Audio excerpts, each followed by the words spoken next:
7 a.m., New York City. A beautiful September morning sometime in the future. The National Hurricane Center has watched a storm off the coast of Florida turn and head north overnight.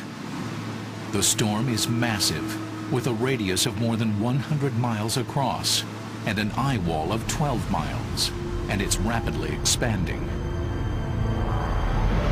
Once a hurricane reaches Miami, it's no more than a day and a half away from New York City. That day is today. A devastating Category 3 hurricane is about to batter New York City with deadly force. The countdown has begun. So what we're going to see is when that hurricane moves to Cape Hatteras, we're only 6 to 8 hours away, but yet on Long Island, the sky is going to look very good. Once the hazard is identified, regardless of intensity, it could be a tropical depression, it's going to make a direct landfall, all the way to a major hurricane. The city will begin to coordinate internally. But people are going to notice that huge waves are coming in. And then the huge waves are going to continue, and their nature is going to change, and then the sky over 3 hours is going to become dark. And if you've waited to this time, it's too late to get out. At this point, New Yorkers have only a few options. Move away from any area exposed to water below 30 feet in elevation. Stay away from windows. Go to the interior stairwell of your building and hunker down.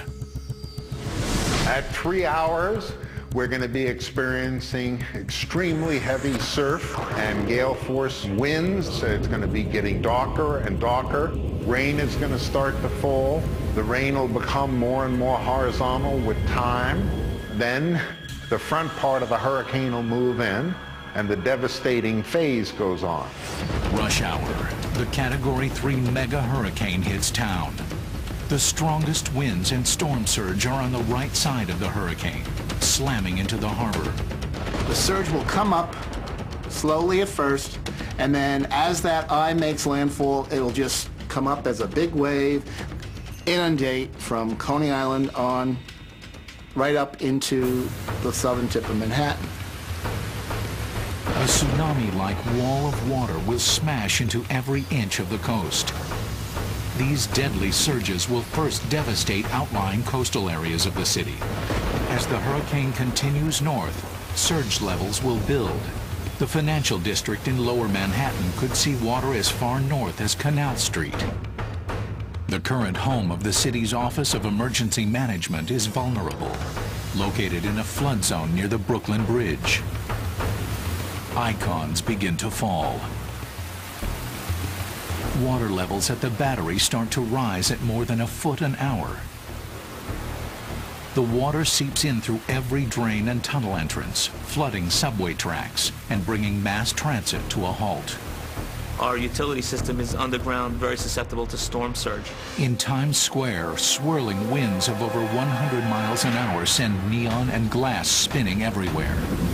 Solid masonry buildings like the Empire State Building and modern steel high-rises stand fast against the storm, but their windows are pummeled and shattered by flying debris. At JFK Airport, Jamaica Bay swells to 28 feet, flooding the landing zones. On the outlying beaches, 22-foot storm surge and 130-mile-an-hour winds pummel single-family homes. Skies suddenly clear as the eye makes landfall. But this is only a lull before Phase 2 hits. It will basically come up and come right back out as that eye makes landfall and moves. The winds will turn around as the storm moves past and push all the water back out, along with all the debris, and do a lot more damage as the water retreats. The storm charges into the suburban counties north of the city, wreaking more wind and water damage. Hopefully everybody will be sheltered in facilities that are safe. You know, there may be a period where there is a large loss of power, but with the redundancies in place, we hope to limit that as much as possible. 10 hours later, the storm dissipates in light wind and rain over upstate New York and Canada. In New York City, rescue and cleanup operations are already underway. But it will take weeks to get the city back to normal. Citizens should expect to be on their own for up to 72 hours and make the provisions now to lessen that impact when it happens.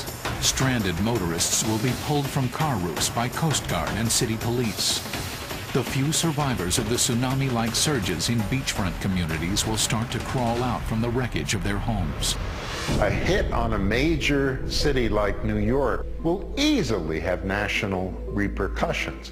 There will not only be damage to the infrastructure, but there will be interruption of work, which will have tremendous economic consequences for the country as a whole. One scenario that we should be prepared for is a storm that is about the same intensity of the 1938 hurricane. And that type of event, again, the same intensity as the 1938, the same size, the same forward speed storm would cause insured damages in excess of $50 billion, but total economic damages well in excess of $100 billion. The tragic failures of Hurricane Katrina are another stark reminder of the high cost of ignoring this potential mega-disaster. I think Katrina should have been a wake-up call for everyone in this country as just how devastating these events can be. But experts and scientists are optimistic that New York can survive this doomsday scenario. Values are getting better and better. We're getting much, much more accurate as far as our forecasts go with the path of the storm. Newscasts will provide plenty of advance warning.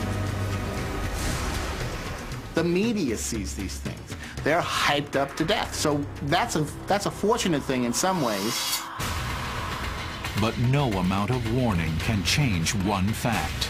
A killer hurricane will one day hit New York City.